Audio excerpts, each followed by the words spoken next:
Vamos lá, gente. Boa noite. Meu nome é Tatiana, para quem não me conhece.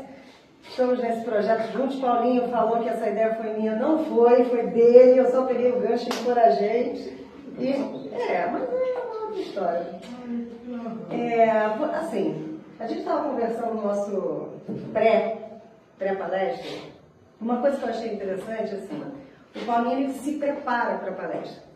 Aí ele vai com os textos todos organizados, né? Aí ele lê, ele faz tópico e tal, assim. Aí vem eu e o Edmond, a gente já fala assim, não, o Paulinho, né? O Paulinho vai falar e aí depois a gente pega o gancho e vai falando.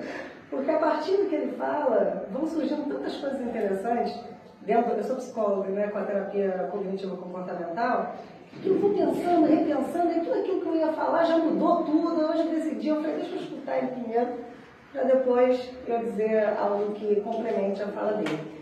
E uma das coisas que eu achei interessante que você trouxe, Paulinha, é que a maioria das pessoas, elas se definem, sendo homem, como racional e mulheres como emocional. Quando eu estava na faculdade, acho que foi no segundo ou terceiro período, eu perguntei para um professor meu, Rafael Fischer é o nome dele, eu perguntei assim, mas o que vem primeiro? É o pensamento ou é a emoção? Aí ele lá, já nas suas experiências, já falou assim, olha, eu não sei te responder, mas se você quiser fazer uma pesquisa, né, tentar entender melhor isso, vai em frente, ou seja, estou eu aqui hoje falando, pensando, exatamente estudando o que é o pensamento e o que é a emoção. E como esses dois se encontram dentro da gente.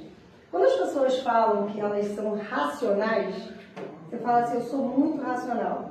Não necessariamente ela está sendo racional no sentido de estar negando a emoção. Às vezes você sente tanto que você pensa demais. Entende? A gente está tão emotivo, tão emocional, que o pensamento ele fica a 1000 por hora na nossa cabeça e a gente se define como um ser racional porque a gente está pensando muito, intensamente. E isso não necessariamente é ser racional.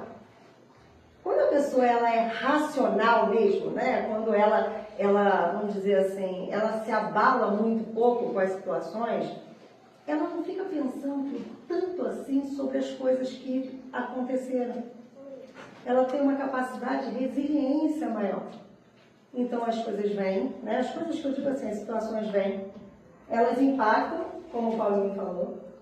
A pessoa racional, ela vai falar, é um pouco da inteligência emocional, né? Ela vai falar assim, olha só, tá bom, eu entendi, isso aconteceu comigo, dessa maneira, e como é que eu resolvo? Ela vai pensar sobre uma solução para aquele problema. Uma pessoa que está com o pensamento pautado na emoção, ela fica lá, louca. Ela fica enlouquecida. Ela fica com pensamentos obsessivos, isso não significa ser racional no sentido de não fazer contato com a emoção. É a quantidade, vamos dizer assim, de pensamento na mente. Ela fica com pensamentos ruminantes. O que aconteceu? Isso não poderia ter acontecido diferente. Isso não significa estar racionalizando uma emoção. Ela fica com pensamentos catastróficos, né? Vai acabar tudo. Ninguém mais vai me amar, ninguém mais vai gostar de mim, eu vou ficar sozinho o resto da vida. O que são os pensamentos catastróficos? São aqueles pensamentos que levam a gente para os extremos. Tudo vai acabar, de uma hora para outra, vou perder tudo, todo mundo. Ou ela pode ficar com aquele pensamento tudo ou nada. Ou é isso, ou é aquilo. Isso tudo é pensamento fruto do que a gente está sentindo. Cada vez que a gente sente uma emoção, a nossa razão, imagina que tem alguém sentado na nossa cara, sabe aquele filme Divertidamente? Olha, eu torço para eles fazerem um próximo que seja a razão dentro da cabeça da pessoa. Porque a razão vai olhar para aqueles bichinhos lá, né, que estão lá, como é que é? Tristeza, alegria, um nojinho, surgiu a ansiedade na adolescência, tédio, tem mais uma, né? E a raiva. São vários. Bem mais. Segundo, tristeza, alegria, raiva, nojinho, medo. São os primeiros. São os primeiros. No outro surgiu mais. Ansiedade, tédio, vergonha. Cara, Mais segundo. eu não assisti o segundo, eu vou assistir ainda, eu não assisti, por isso que eu estou meio perdido. Mas vocês imaginem se tem a razão ali, né? Parado olhando para essa galera. Porque ali no filme Divertidamente, as emoções, elas estão interagindo entre si. Né? Vem lá a raiva e fala, eu vou quebrar todo mundo, e pá. Aí vem a alegria e fala, não, vamos fazer diferente, vamos ficar alegre. Ou seja, existe uma competição de emoções. Aquele filme foi sensacional. Eu digo para todos os meus pacientes, falo, assiste para você entender. Existe uma competição de emoções dentro da gente o tempo inteiro. A gente não sente só uma emoção. É muito comum as pessoas se definirem como ansiosas. Entender e acreditarem, ou acharem, que tudo que elas estão sentindo é ansiedade, ponto. Mas olha quantas emoções existem dentro da gente. E se a gente entende qual é a função de cada emoção, a gente consegue ter uma ação e um pensamento muito mais funcional do que disfuncional. Ou seja, se eu estou... eu vou contar uma situação que eu acho interessante. Eu dei uma palestra na UF, que no grupo tinha psicólogos e tinha pacientes. E outros profissionais, assim, né? Uma palestra aberta, né? E aí, no final da palestra, eu estava dando uma palestra sobre intuição, não sei nem se eu te contei isso, não? Foi bem legal, assim, tinha médicos, tal, sobre a função intuitiva. E no final da palestra veio uma mulher, que é psicóloga, conversar comigo. Eu estava sentada, olhando ela assim, né? Ela estava em pé na minha frente, eu estava sentada, completamente desarmada, ou seja, eu não estava prestando atenção que poderia, eu não estava preparada para uma ameaça, porque estou dando uma palestra, né? Estou fazendo meu trabalho. Que alguém chegaria, me ameaçaria, brigaria comigo? E ali eu estava desarmada emocionalmente, ou seja, eu estava numa emoção positiva, vamos dizer assim, positiva no sentido de estar sentindo algo bom, agradável, né? Porque a outra não é negativa, né? Agradável. Num determinado momento, começou a me subir um fogo. Eu falei, caraca, que isso? Eu falei, caramba, acho que eu tô com raiva. Eu falei, por que eu tô com raiva dela? Eu não tô entendendo, tô com raiva. A raiva, ela é uma emoção que vem dizer pra gente assim, olha, tem uma injustiça acontecendo. Presta atenção, se protege. Quando você sabe a função da emoção, você pode articular um pensamento para que você tenha um comportamento, uma ação que seja a favor e não contra você nem contra a situação. Naquele momento eu acordei para as palavras dela. Eu estava ouvindo muita gente, né? Estava meio desligada. E ela estava fazendo algo que depois até o diretor da UF, do setor lá, né, da coordenação, ele falou comigo, ela foi desagradável com você? Eu falei num determinado momento, sim. Ele falou, você me desculpa, ela costuma fazer isso com todos os palestrantes no final. Ela puxa a pessoa para um canto e ela começa a detonar a pessoa. Você não foi bom nisso? É aquele passivo-agressivo, sabe? Que vai te falando, gostei da sua palestra, mas tem certeza que o que você falou, ele vai te atacando. O cara é de asas.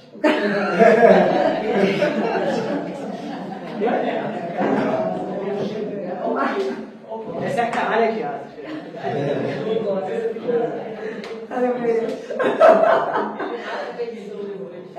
Tem que fazer um pi na edição.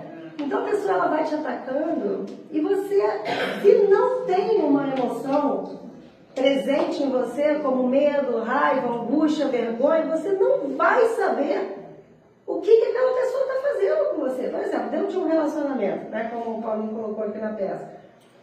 Chega um momento que você ama a pessoa e tudo mais, mas daqui a pouco você se vê triste com aquela pessoa. Aí você acorda triste, acorda se sentindo mal. Né? Como que essa pessoa está fazendo você se sentir nesse período do relacionamento?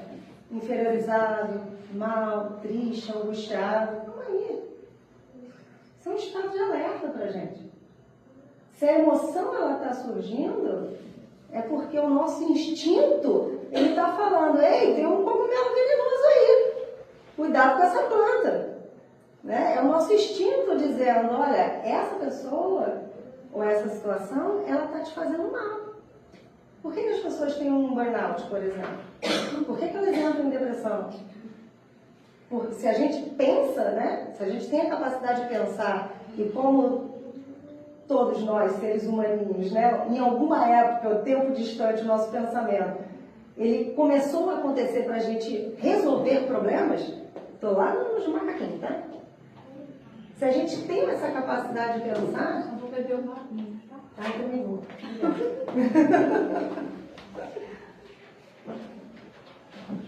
Se a gente tem essa capacidade de pensar, o nosso pensamento ele tem uma função de resolver o problema. Resolver o que a maioria das pessoas não fazem.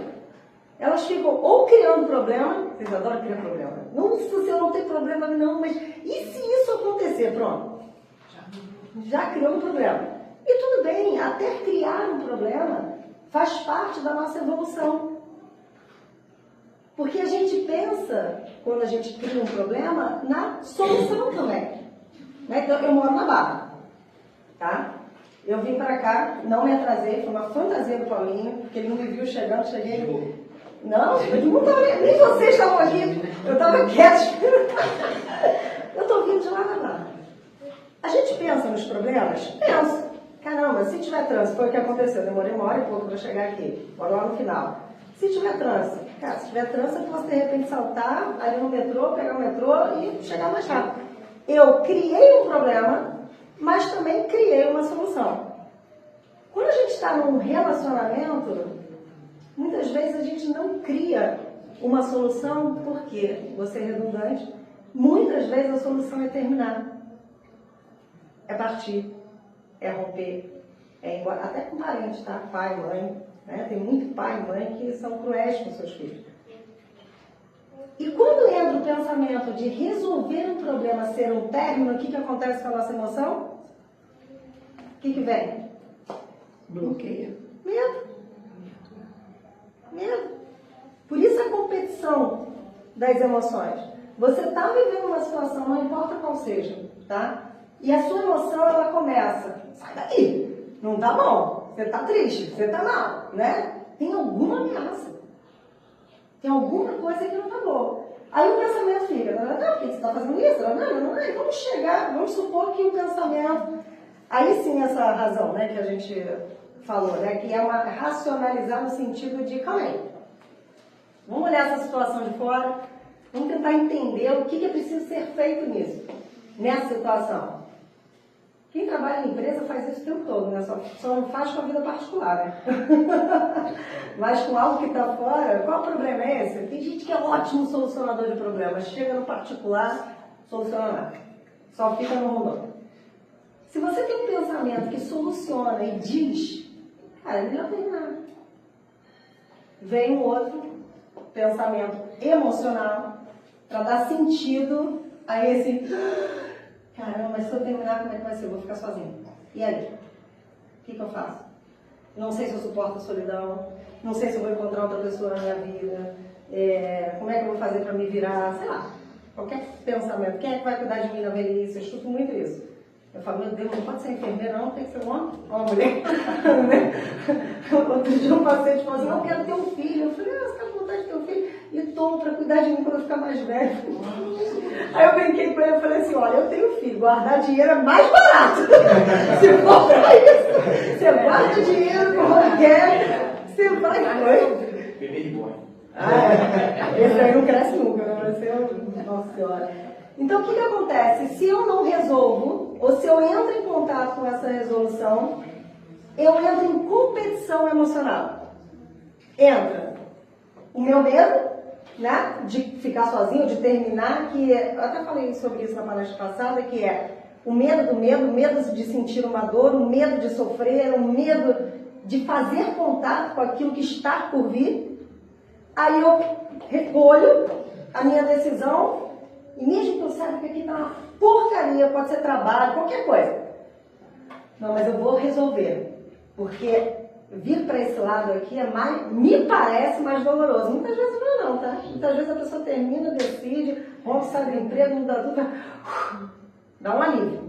Mas essa transição é que é importante a gente prestar atenção na nossa emoção, no pensamento que está surgindo em função da emoção e do pensamento que está surgindo em função da consciência, da tomada de decisão da resolução do problema.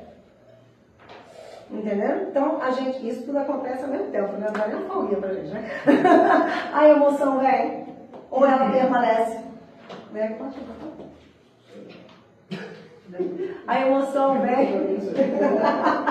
Eu tenho que controlar. A emoção vem, ela preenche. Se eu não dou um sentido para isso, ou seja, se eu não resolvo, se eu não dou conta, se eu não faço um movimento, o que vai acontecer com ela? Ela vai permanecer. A terapia cognitiva ela faz bastante esse trabalho, né? Assim, o paciente a pessoa às vezes fala assim, ai nossa, mas eu vivo me sentindo angustiada. Ela sabe qual é o motivo da angústia, mas ela não faz nada para resolver, porque justamente esbarra nessa competição de sentimentos, de emoções. E aí ela não quer dar esse próximo passo para resolver, porque ela tem medo de sentir essa sensação. Então, para poder dar uma fechada ali hoje, música, para você, tá? Passar. Para poder dar uma fechada, assim, um exercício legal, interessante para vocês fazerem, quando vocês sentirem uma emoção, escreva, a gente chama isso de pensamento automático na terapia cognitiva, tá? Escrevam o que está vindo na cabeça de vocês. Só escreve qual é a emoção, né? Bota a situação, depois eu posso até mandar por onde? Por e-mail, né? Posso mandar por e-mail para vocês um exercício. Existe um livro que se chama Mente Vencendo o Humor. Eu boto lá no Instagram, quem está no Instagram vai ver. E esse livro tem vários exercícios assim, tá? Você escreve a situação, você escreve a emoção. E tenta perceber quais são as emoções que estão ali presentes em você. E qual é a emoção que está mais intensa. Porque normalmente o pensamento automático, ele vem a partir da emoção que está mais intensa. Por exemplo, se o medo ficou mais intenso do que a tristeza que você sente quando você está vivendo a relação, vai vir um pensamento assim, não, mas eu não quero ficar sozinho. Isso é um pensamento automático. Quando vocês discriminarem, isso é ser racional, hein? Quando vocês discriminarem, vocês vão para outra coluna e falam assim, tudo bem, eu entendi que esses são os meus pensamentos. Quais desses pensamentos, eles de fato podem existir na realidade, né? Dependendo do que vocês pensam. E caso eles realmente existam, como é que eu posso resolvê-los? Quando você soluciona, nem que seja, enfim, algo que possa ser para frente, ou agora não é o momento de pensar nisso, agora não é o momento de mexer nisso, a nossa mente ela se organiza. E ela se organizando, a gente consegue equilibrar a nossa emoção. Um último exemplo, tem alguém aqui que sofre de insônia? Sem medicação, tá? Com medicação ninguém sofre de insônia. Ou toma remédio para dormir? Por que as pessoas não conseguem dormir? Porque a cabeça não para. Aí no consultório, às vezes a pessoa fala assim, eu vou procurar um psiquiatra, eu vou tomar um remédio para dormir. Eu falo, mas por que? Porque eu não consigo, eu estou com insônia. Mas o que acontece? Eu fico pensando um monte de coisa.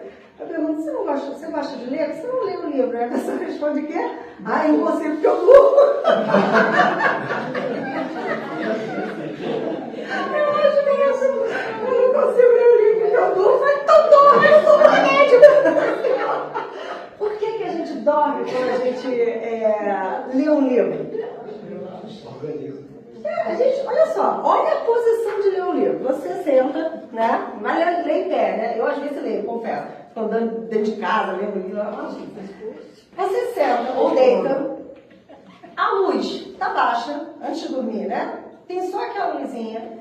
Você para de se mexer. Você está numa postura meditativa.